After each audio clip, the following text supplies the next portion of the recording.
Now, everyone, it's time to spread a bit of movie cheer. Welcome to the Movie Cheer Podcast, the show for movie fans. I'm your host AP, aka Mr. Movie Cheer, and on today's edition of the pod, I will be discussing my favourite movies of 2024 so far. We are halfway through 2024, and I thought I'd give you 4 of my favourite movies I've watched this year, 2024 releases this year so far, and that'll be today's headline topic. But before we get into today's headline topic, ladies and gents, I like to do a segment on the show called What's Been on the Screen. Ooh, what's been on the screen?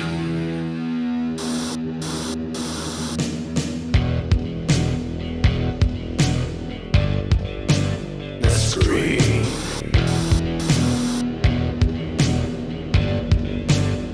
What's been on the screen?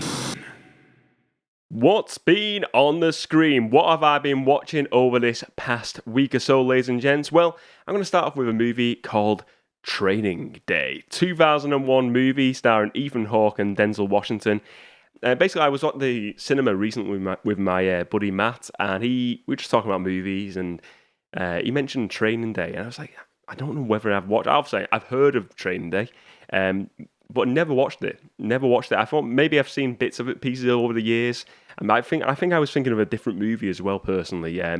But yeah, I never watched it. Never really had that full experience of watching that full movie. Gave it a watch this past week. So it's a 2001 movie starring Ethan Hawke and Denzel Washington as 2 LAPD narcotics.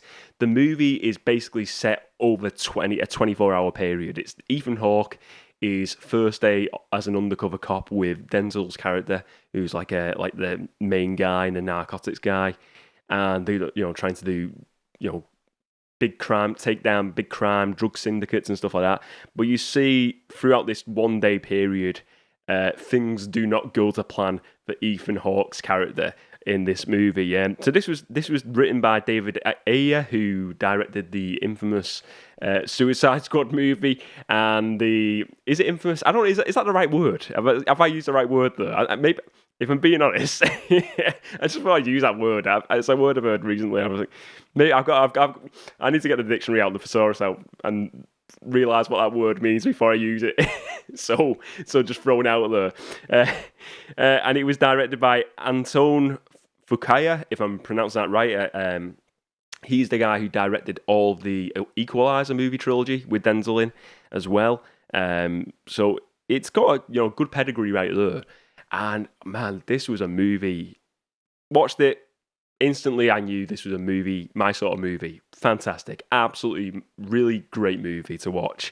So basically, like I said, let's go into spoilers for this movie. So Ethan Hawke's character, like I said, he's an LAPD rookie, like going undercover first time with Denzel's character, and you see from the first meeting, Denzel's character is very much not the most kindness and not really a kind guy. He's not very welcoming. He very much wants to, when he first meets him, he wants to read his newspaper. He doesn't want to talk to Ethan Hawke's character. He wants silence. And then you see throughout the day how, like, my friend mentioned this, Matt, to me. He said, like, you see little snippets of little things going on where you think something's going on, something's not right. And then it obviously leads on to the fact, Denzel's character is very much the villain of the piece. He's a corrupt cop. He's, involved with everything. He's involved with lots of different crimes. He's, stealing money from crime, and he's very just as corrupt as they come, and he's got other people who work for him, other corrupt cops, and he's kind of like the ringleader of these corrupt cops. And by the end of it, you see this big, one-on-one takedown. You see Ethan Hawke's character and Denzel, this battle, and you see Ethan Hawke's character, starts to work him out throughout the movie, and it is a great film, really great film, and Denzel's character does get his comeuppance in the end of this movie as well. Some scenes in this I really enjoyed is the bathtub scene, because speaking to this with my friend, and it was just one of those things when he's in like this, they go into this neighborhood Denzel's character leaves him there, Ethan Hawke's character with this gang there in this house, and they they start beating him up, put him in the bathtub, they're about to kill him. And then earlier on in the story, he stops this young girl from getting attacked by these two people on the street, these two blokes. And then it turns out the young girl is related to these gang guys, and he has her driving license or something, or like a pass or something. And then they let him live because the fact that he was a good cop, Ethan Hawke's character, and he actually saved her life basically at the beginning of the movie. But the tension in there when they're like beating him and they're about to kill him, you can feel that tension. It's edgy your seat stuff, and it's one of those things. I use that word a lot, and I suppose a lot of it gritty, but it is like very gritty. I feel like you're sitting in the back seat of the car when they're going around the LA area and doing all these things, and you feel like you're kind of like watching somewhat real life. It doesn't feel fictionalized. It feels like you're just kind of like just watching it, and I think that's such good filmmaking, really, watching this. But yeah, fantastic movie, really great movie. What I will say as well, if I'm being honest, I kind of got... Do you know when you sort of like think of like movies that could be set in different universes? I was watching this, and it felt like to me, from the first couple of minutes in, this could be a movie set in like a Grand Theft Auto film universe. If you told me this was set in like Grand Theft Auto, or this was like a type of Grand Theft Auto type movie, first of all, it felt like Liberty City. If you've ever played the games, the first like 10 minutes when they're going through the city landscape, I don't know where it was filmed exactly, but it's meant to be LAPD, so it's meant to be LA. Some parts to me felt like Liberty City, the video game, and then other parts then where Denzel's girlfriend lives and his son, and it's like all like the gangs there. It goes into like a little cul-de-sac, and it reminds me of, if you've ever played San Andreas, that game.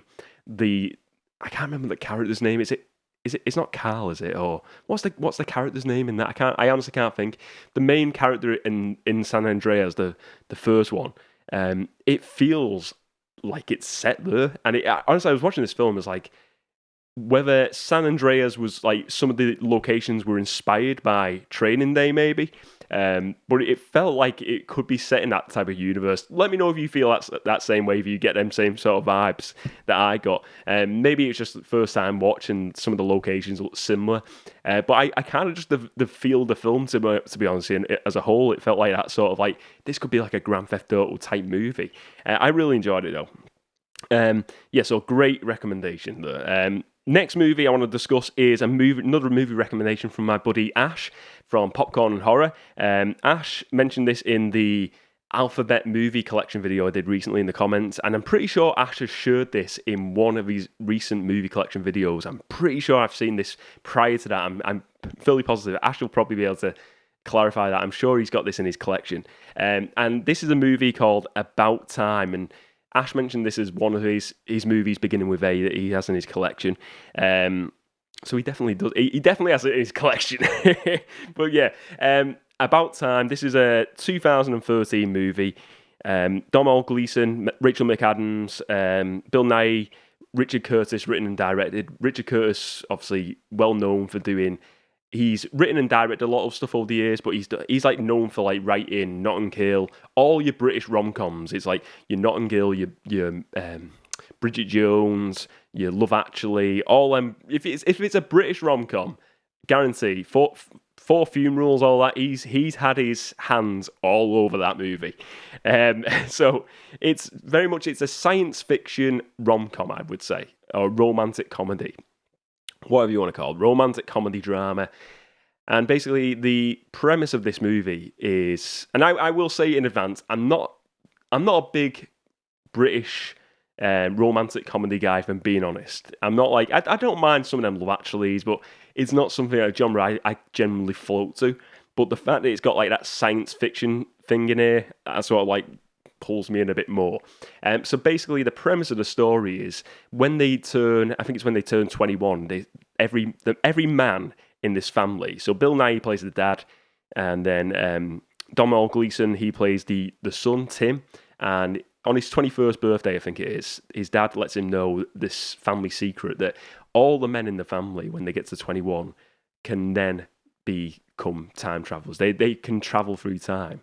And it is so basically they can go into a cupboard, a dark place. They pull the fists together, and then they can think of a place to go in the past, in their lifetime. Though it has to be so it's very like you can't go back to like dinosaurs, and you can go back in time, and then so he finds out, and he can basically the story is then he wants to get a girlfriend, and you see him kind of like meeting Rachel McAdams' character, and then he tries to change other things, but then he doesn't have that first meeting, so he has to go and find her again, and he goes like different locations to try and meet her for the first time, and then you see obviously, spoilers for this, but they have then get in a relationship, they get married, they have kids, and it's very much a story of life, really.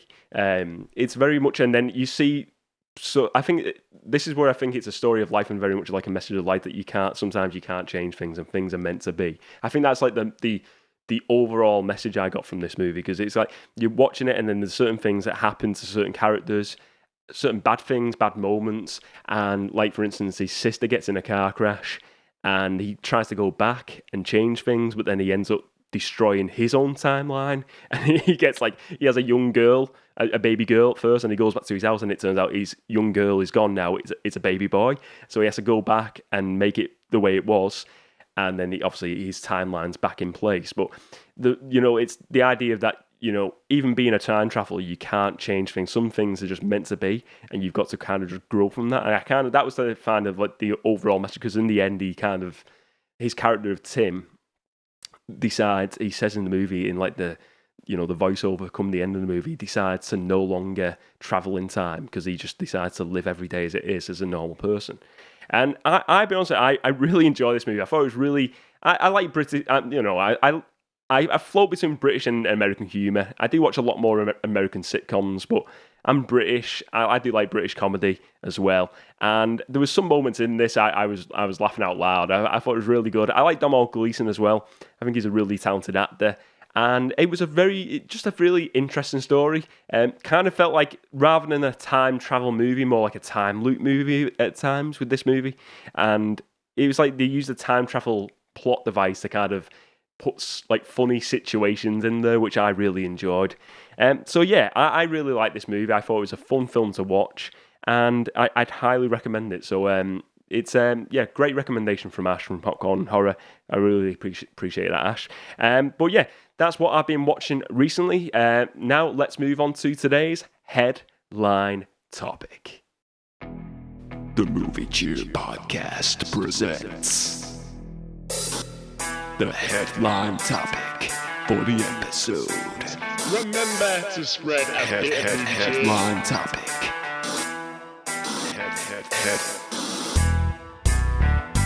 Headline topic. Remember to spread a bit of movie cheer.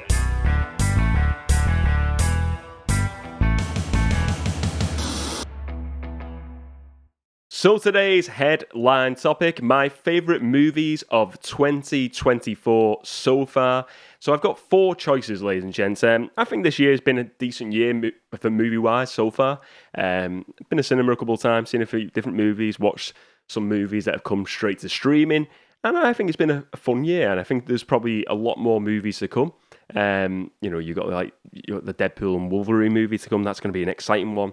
But let's look at some of these movies first of all. So first movie I want to discuss is a movie called Hitman. This actually said it was released at a Venice festival last year in 2023, but its main release was this year on Netflix and obviously to main theatres. So Hitman, it stars Glenn Powell and it stars Adria Arjona. Glenn Powell plays a character called Gary Johnson. Apparently it's based on a real person, but it's very loosely based because there's a lot of story in this that they explain in the end that none of it actually really happened. So the premise of the story, let's talk about it. This is Glenn Powell's character of Gary plays this guy who is a college professor, and then he works for the police, as an undercover agent, like an undercover mole. He gets kind of thrown in the deep end. He's like a tech guy for them, doing all like the sound recording. Like, so they go in. They must like put out information, and people reach out to them who want to arrange someone to be murdered. and they want to hire a hitman. And so they do like a setup, and they want to get them recorded on camera and audio of them like saying, "I want to kill, my husband, or I want to kill my wife," on audio. And then the police then they've got the evidence to say that they obviously wanted that arranged, and then they obviously try and put them away behind bars then. And basically what happens early on in the story is Gary's character. There's a character called, I think his name's Jasper, and he's the one who normally does the job. He does the gig of pretending to be like the hitman, the fake hitman, and he basically gets pulled off by his boss. So Gary gets pulled in. He has to pretend he's this hitman, and then you see he's like really good at it. And then you see, as the story goes on, he takes on different personalities each and every time, different characters. So he does all like these different impressions. It kind of reminds me a bit of like Mrs. Doubtfire at times. He has all like different wigs on, and he does different characters, and the characters are really great. And if I'm being honest, I really like Glenn Powell. I remember watching him in that the Maverick movie, Top Gun Maverick. And since then, he's been. I think he's a really talented actor. I think he's one of those actors. He's getting more and more movies now. He's in like the Twisters movie as well. He's going to be in the new Running Man remake that's directed by Edgar Wright. So I'm looking forward to seeing what that turns out to be as well. I think he's a really talented guy, and I think he actually co-wrote the screenplay as well for this as well. So he's getting his hands in on the writing end as well. But yeah, it's like very much like a dark comedy. This movie, I think it's a really great. I watched it second time last night again because I really enjoyed it. I watched it early on when it came out and watched it again. Really enjoyed it. I think it's a really fun movie. And basically, he then, throughout the story, he meets this woman named Madison, and she wants to kill her husband. And basically, he turns it around and tells her to like kind of like, don't do this. This is a wrong thing to do. Spend the money, get away from your husband, start a new life. And she ends up doing that. And then you see later on in the story, they meet up again, and then they start to form a relationship. And then, he shouldn't be doing this because she was someone who's going to arrange to get her husband killed. And then we see, as the story goes on then, she actually does kill her husband. And then he gets involved with it. And then this other cop who was taken off the job earlier on in the movie finds out about all of this and that they were dating as well. And then you see, in the end, they end up killing the guy, the cop. And it sounds like really dark, but it's also really funny, and it's really like a nice story come the end, which is weird. But I really liked it. I liked the story. I thought it was a really original idea. I thought it was a fun movie. I think Glenn Powell's great in this. I just really enjoy this movie. It's a movie I could watch over and over again. It's really just one of them ones what you can. It's got that watchability to it. You can watch it over and over again. A really fun film to watch. So Hitman on Netflix streaming, definitely worth checking out, ladies and gents. If you've not watched it already, well, worth checking out that one. Next movie I want to discuss is Kingdom of the Planet of the Apes. Oh yeah. I am a big Planet of the Apes fan. If you watch the channel, I love Planet of the Apes. I've got the poster for the new movie over here in the movie room as well. Love Planet of the Apes. I love this what they've done recently with these new movies. Obviously on the Fox, and now it's on the Disney.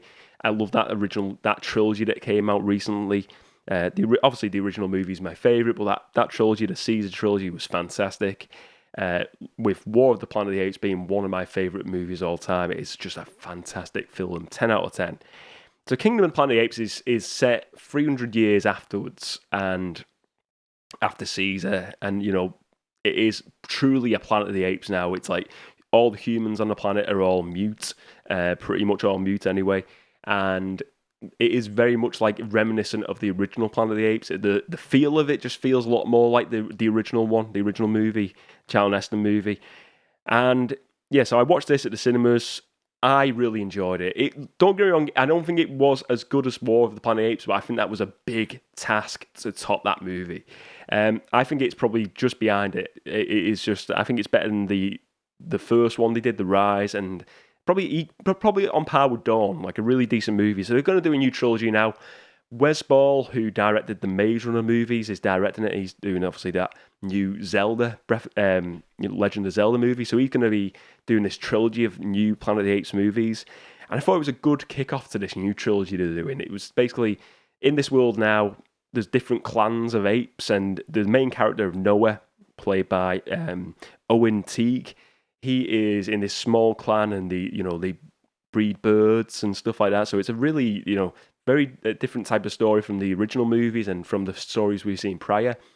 But then you see, so let's deep dive into the movie, give some premise of the story. So we see early on in the movie, there's this tribe of we'll call them bad apes, and they are led by this evil ape called Proximus, and he's sending out his crew to take down different clans and just destroy villages and then take them as prisoners so they can work for him.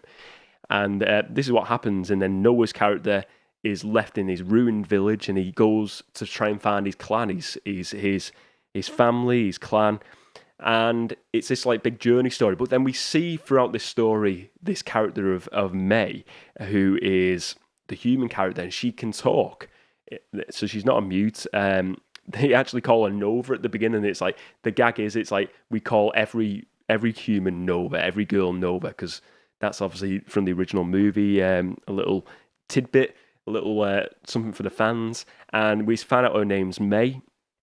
And as the story goes on, they're working together, they're trying to get the clan back, but then she's got obviously things she wants to find from where this Proximus has this vault of information. And it's basically a vault of pre-ape world, and it's all the human technology in there.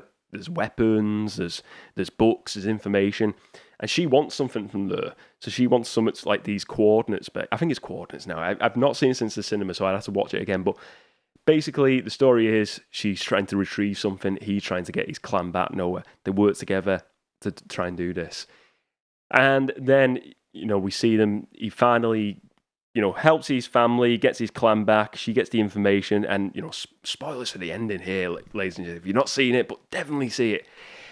We see at the end where there's she goes back to her base where there's humans who can speak as well, and it's this top secret base. And then they send satellites up. The satellites start working, and they're connecting to other people. So are they connecting to people in space? Is this astronauts? Is this leading to the original Planet of the Apes movie, or is it different clans of humans who have good technology?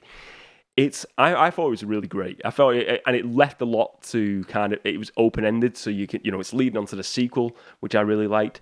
But I really enjoyed it. I think as well, what I liked about it a lot, it was the setting of it was very reminiscent of the original movies, and that's what I really did enjoy. It had, like I said, it had that vibe of, I think, the humans in there as well. When the humans were all the mute humans, and they're all getting attacked by the apes, they're chasing them. It felt very reminiscent of the original movies. I actually thought the character of May was going to turn out to be an astronaut. I kind of got that wrong. I thought they were going to do that sort of spin on that maybe, but they didn't do that. But I really like the story. I like what the direction they're going in here. I like the Planet of the Apes movies. I think it's going to come to a point where I think what I like about Planet of the Apes, and even though I would love to see a TV show version, I think they're doing good. The fact they're not doing too much with it. I think they should, do one movie every couple of years. They're not squeezing it too far, not squeezing it dry. They're just taking the time with it, and that's what I like about Planet of the Apes. It's a franchise I really enjoy, and I'm glad they're taking the time with it and not just throwing out Planet of the Apes movie here, spin-off here. They're just taking the time. So I really enjoyed it. It's a really fun movie, entertaining, and yeah, well worth checking out, ladies and gents. Next movie I want to watch is a movie I went to the cinema to watch this one with my friend Matt, and this is a movie called Fall Guy, The Fall Guy, and this is directed by David Leitch. It's based on the TV show, the 1980s TV show of the same name, The Fall Guy, starring Ryan Gosling as Colt, Emily Blunt as the character of Jodie. And basically, Gosling's character in this he's a stuntman for this actor, Aaron Taylor Johnson's character, Tom Ryder. And you see early on in the movie, he has an accident, he breaks his back. 18 months later, he gets pulled into it again, and his love interest, Emily Blunt's character, is directing this sci-fi movie called, what's it called, Metal Storm. It's cheesy sci-fi movie, kind of looks like something like a Galaxy Quest meets Star Wars type of thing. Very cheesy. And he gets pulled in to be the stuntman again, but it turns out he's actually pulled in by the agent of this top actor to try and find out where he is because he's gone missing. And then he's pulled into this like conspiracy sort of thing and what's going on, and there's this kind of crime sort of thing going on with it all, and this it unravels as the story goes on. But I thought this was a fun movie. It's very much a comedy, an action comedy. This film, doesn't take itself too seriously. I thought the action scenes in it were really actually good. The stunt scenes at the end of the movie, you're watching it and it's just like everything's just over the top. They've obviously done it put it to 11 for a reason at the end. The scenes are just it's just over the top stunt action. It feels like it's celebrating stunt work in movies. It's really fun. I thought the soundtrack was great as well. I think I mentioned this at the time. I'm pretty sure, like I said, I've only seen this at the cinema, so I'm sure it was Kiss. I think it was I Was Made for Loving You. Is playing. I'm pretty sure it is that song that plays all the way through the movie, but they do different renditions of it. So you like obviously the original version, and then you get like a score version, and then like a calmer version. Loads of different renditions of that song.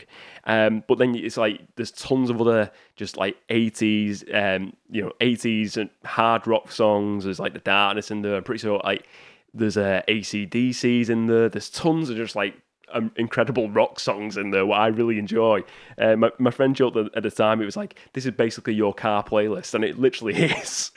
But it was a really fun movie. I like Ryan Gosling. I've always enjoyed him. And you think as well, this is the second time he's played a stunt person. He was in Drive, he was like a stunt driver in that as well. But yeah, I like Ryan Gosling's movies. I think they're fun. I like Emily Blunt as well. David Leitch, he's the guy who directed the second Deadpool movie. I think he co-directed the first John Wick as well. So he's a great director.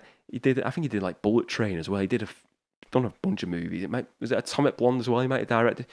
But yeah, great. Really talented director. Fun movie. I don't think it made a lot of money because I don't know if we're going to get a sequel with this.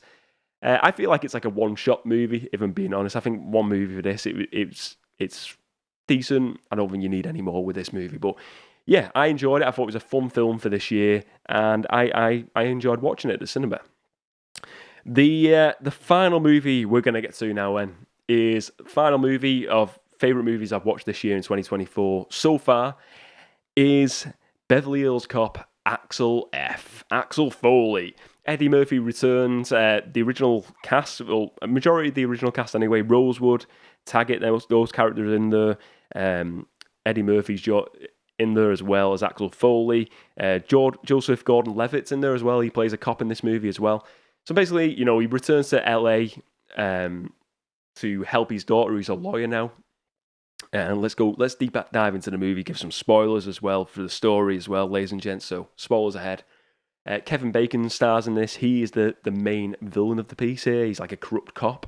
And the story basically is he's trying to help his daughter, who's trying to do this case to this guy who's been like getting done for murder, but it turns out she believes him that they're getting this guy done for killing cops. Turns out the cops were all like corrupt basically, and they just got to like unravel it all to get the evidence to show that Kevin Bacon is the leader of these corrupt cops, and all these like cronies underneath him are all corrupt as well. And that's the story basically. And Axel Foley, gets dragged into all this, and the original characters.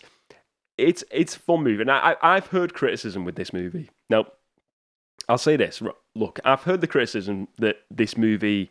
I mentioned this to a friend in work, and he kind of said the same. He said it felt like 10 years too late. I spoke to my dad about this as well. My dad said he said the same. He said it like 15, 20 years too late. I kind of get it. It's 4 years after the original movie. The last one came out, was it 94 maybe? So maybe like 20 years ago. So it has been a long time. I think this is a movie that has been in the works for about 10 years as well. all that aside, though, if I'm being honest, I can't. I understand the criticisms. I get it. It feels like they should have done this movie 10 years ago. I still think Eddie Murphy looks great for his age. I think, if I'm being honest, I kind of liked. I think Lethal Weapon now would be a bit too much, but Beverly Hills Cop felt right. It just felt. I enjoyed it. I really enjoyed it. I didn't feel like. For me, if I'm being, I was watching it. The age thing didn't come into the equation. It didn't feel like it was too old. I didn't feel that way really. I understand it. I understand people's point of view on that. I totally get it. But I didn't. It didn't come into the equation for me. I'm watching that. I thought I enjoyed it. I thought it was a fun movie. It really helped. It felt like an 80s cop movie to me. It felt like a Lethal Weapon, a Beverly Hills Cop of that time. It felt like an 80s movie in 2024. And I loved it. If I'm being honest, it had all the songs from the original movie in there. It had the original theme, and they didn't kind of change it. It just felt like the score was really good throughout as well. Like using that theme, I really enjoyed it. But yeah, I enjoyed it. I think and you know what? Again, like I said, I understand people's criticisms, and I totally. If you feel that way, you didn't enjoy it maybe because of you felt like it was just 10 years too late. I get it. But I really enjoyed it. I don't think I'd be craving for a fifth movie, if I'm being honest. I think that is plenty now. I don't think you need to do any more. I think it's just a nice little send-off really for that character finally, because for years it was in the works. I think it's good that they finally made that movie. But overall, I really enjoyed it. I thought it was great. I thought Kevin Bacon was perfect as the villain. He's just like the perfect film villain. He plays villains really well, Kevin Bacon. So it was great casting. Joseph Gordon-Levitt in there was a good casting, I felt, as well. I thought it was just a fun ride of a movie, and it's just one of those movies. Like I said, it's just popcorn flick. You put it on, it's fun. It's great music, great story, good acting. It doesn't take itself too seriously. It's Beverly Hills Cop. It's exactly what you want. I'm going to have to go back and watch Beverly Hills Cop 3 though, because I remember turning that movie off because I thought it was absolutely dire. I need to give that a rewatch. But yeah, they're my favourite movies of 2024 so far. I think an honorary mention would be to another movie like The Beekeeper. That was another one that I really enjoyed, but didn't really make the top 4 list for me today. But I'm sure there's more movies out there that I've not watched this year so far, and I need to get around to watching. Definitely.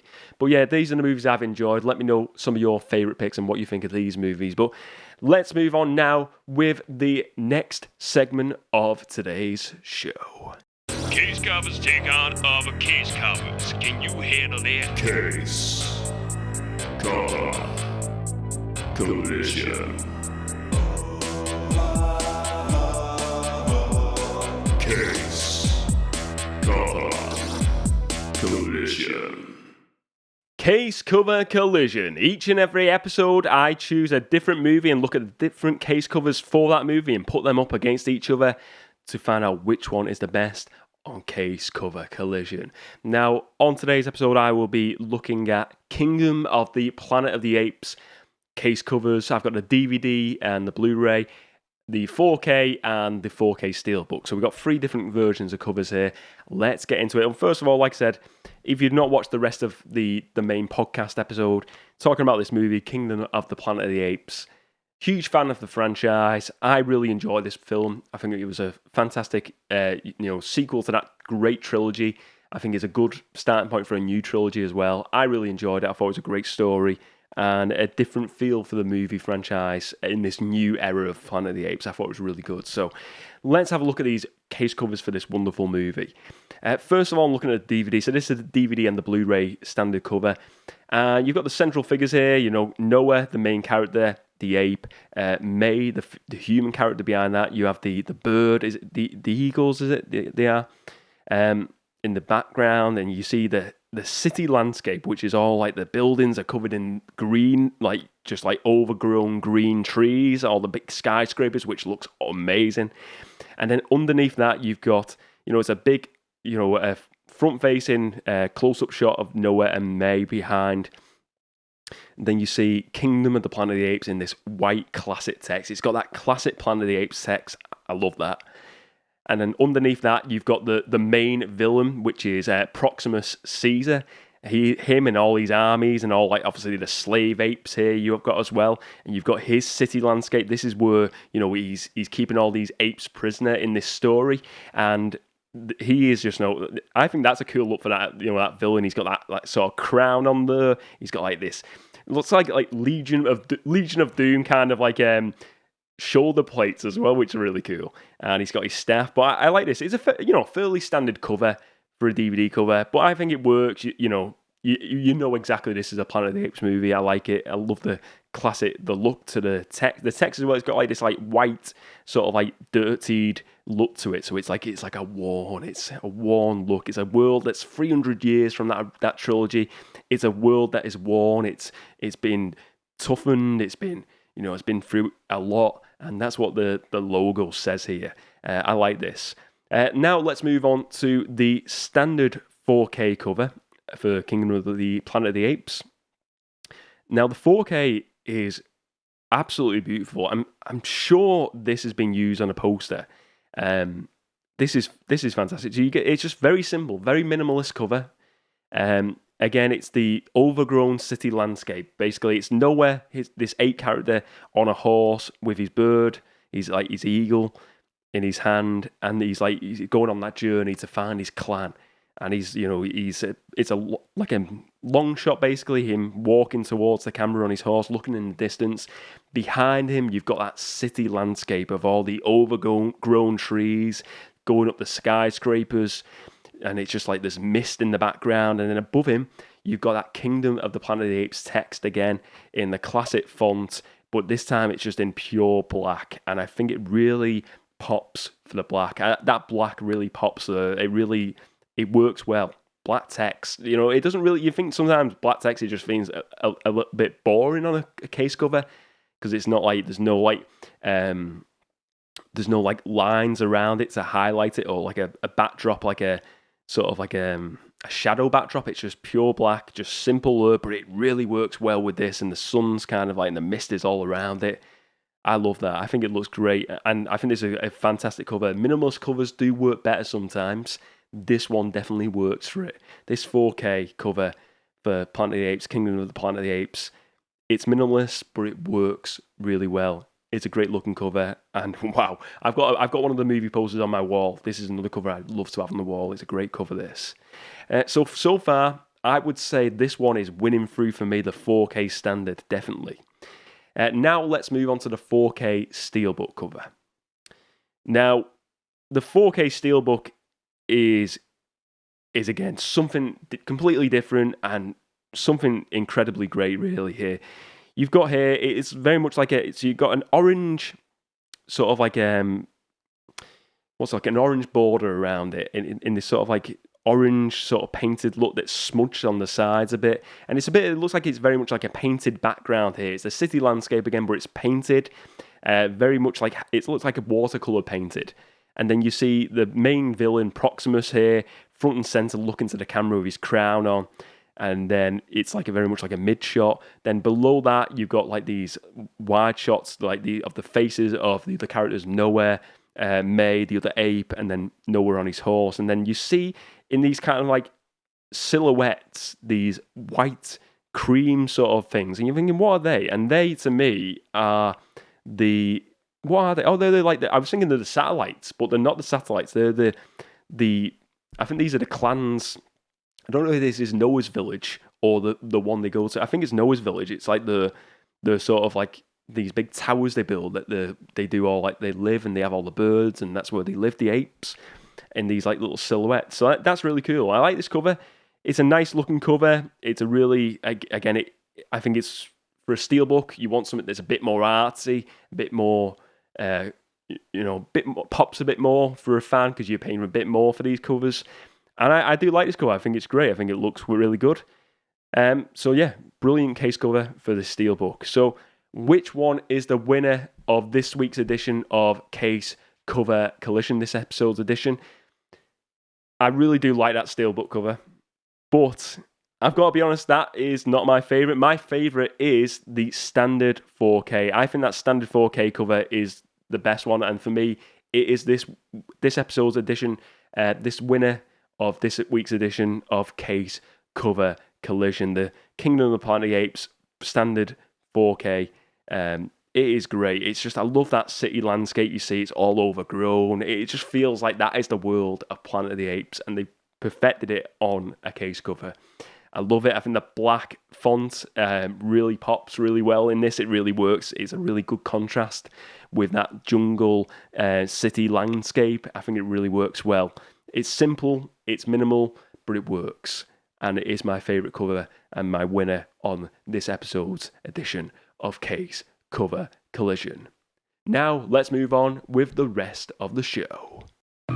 The Amazon Top 10 is approaching. Prepare yourself.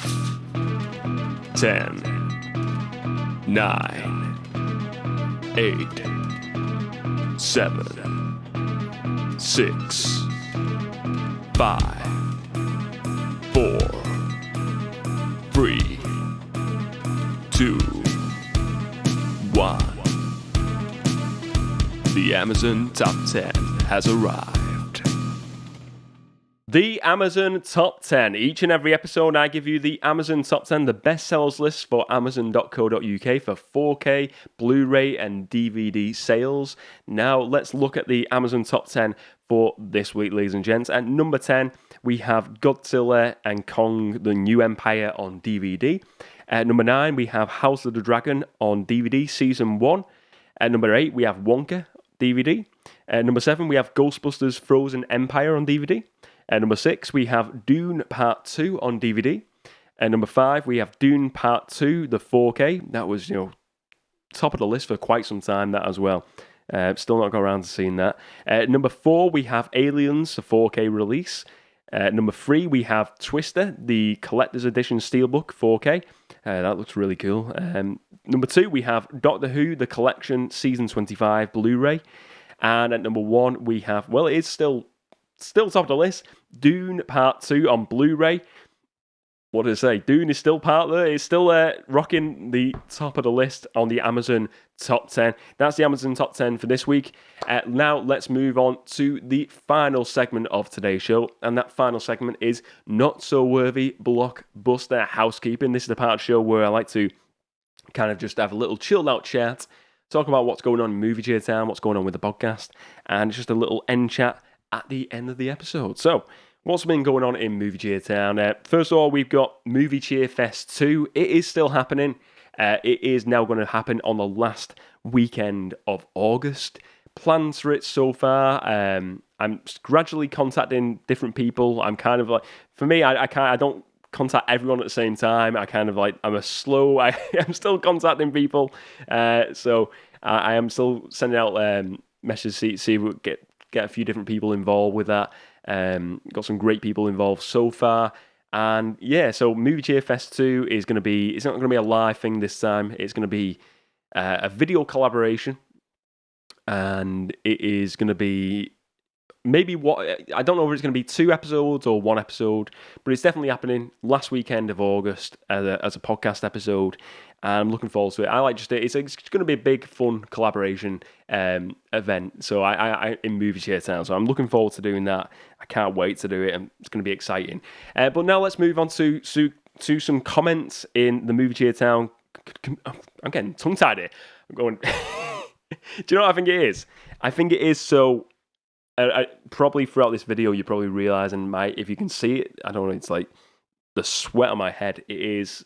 So recording this on today, on the Saturday, it is absolutely boiling. I've got this Movie Cheer t-shirt on me. I can feel my back sweating. Do you know when you just feel like it's the typical British weather where you say it's sticky weather, and it is just purely super humid in this room because I don't put a fan on because I don't want it to pick up on the audio. But my legs, my arms, everything is just sweating. Too much information. You didn't want to know that. But yeah, I'm very warm right now. And I think it probably just made me stutter there. So that's the blame for the stutter. It probably wasn't the heat. It's just me just getting tongue-tied. But anyway, let's get to some comments on the podcast, on the YouTube channel. Let's see. So first of all, we've got a comment here from Greg Simpson. And this is on the Alphabet Movie Collection video of the letter B. And That is Beetlejuice. He said Beetlejuice is a good one for letter B. Movie I've seen. I've never been a huge Beetlejuice fan, Greg, but I feel like it's one I need to give another rewatch, especially with that new sequel coming out. So I'm gonna have to. I've only watched it once, if I'm being honest, and that was like past couple of years. I know a lot of people love that movie though, so that's why I need to give it another chance. I finally just got the Michael Keaton's Batman movie just the other day on DVD. I'll be giving it a watch. Thanks, AP. Thank you very much for the comment, Greg. Great comment. Next up, we've got Mark G. He's commented, great movies, AP. This is on the Alphabet, same video. Great movies at AP. I'd struggle to find with 6 Bs from my collection in no particular order. It would be Black Hawk Down, solid movie. Book of Eli, great Denzel movie. Bohemian Rhapsody, I think I said this to Mark, I'm a big Queen fan, but something about a movie I just couldn't get into. I need to give that a rewatch. Blade Runner, excellent, and obviously the Blade Runner 2049, that was superb. Really great choices there, buddy. On the letter A video, the Alphabet Movie Collection, we've got JPM, said, cool series idea. Just looked over my collection, and mine are Appaloosa, Anchorman, Ace Ventura 1 and 2, Adaption, yeah, American Beauty. I mean, Ace Ventura, Anchorman, can't go wrong with them films. Great comments. We got Ben here from Rider Rated 18. He made a comment on the video, one of the Quick Topics videos, where I talked about WWE characters being as horror villains. Ben said Goldust could have been an interesting and unhinged horror villain. Psychological horror can be just as compelling as blood and guts and jump scares as horror. 100% agree, Ben. 100% agree. And I think Prime Goldust would have been excellent. He is, great. That is a great pick, Ben. Great pick, mate. But yeah, there's some comments. Some recent videos on the channel. I've been putting some of them, some of the videos that used to be on the Patreon before I closed the Patreon. So these, obviously, the Alphabet Movie Collection videos. When I'm taking kind of a week off or two, or a podcast episode, I'll throw them in there. So we've had them videos, and I'm glad people like them, because I was a bit unsure whether putting them on the channel. I've got quite a few of those kind of stacked on the channel, so I will continue to release them, but I was a bit unsure whether people would enjoy them, but it seems people are liking them, so I really appreciate all the kind comments and people watching them videos. It's really nice to see that people like them videos, so I'll definitely do some more and try and complete the alphabet there, so that'll be fun to do. But yeah, some, like I said, keeping the channel regular videos coming out Saturdays this year. I think we're pretty much on the channel so far. It's been regular videos coming out, so I'm enjoying it. And like I said, I'm looking forward to August with Movie Cheer Fest 2. Really exciting time for the channel, so I'm looking forward to that as well, and for the community overall. But yeah, if you enjoyed today's episode, ladies and gents, please do give it a like and give it a subscribe to the channel if you've not already, if you're watching on YouTube, and leave a comment of all your thoughts on today's topics. If you're listening to it on a podcast app of your choosing, please do subscribe to the app and leave a 5-star review and let me know. Send me a link to the review and I will read it out on the show as well.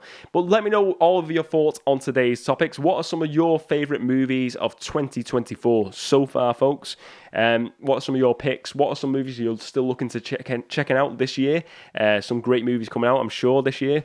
Let me know some of your favourites you're looking forward to seeing.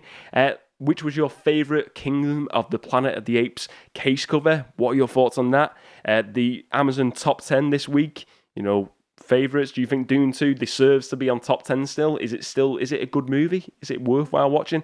Let me know what your thoughts on all of today's topics. Thank you very much for watching, ladies and gents. Remember to spread a bit of movie cheer, and as always, I will see you next time.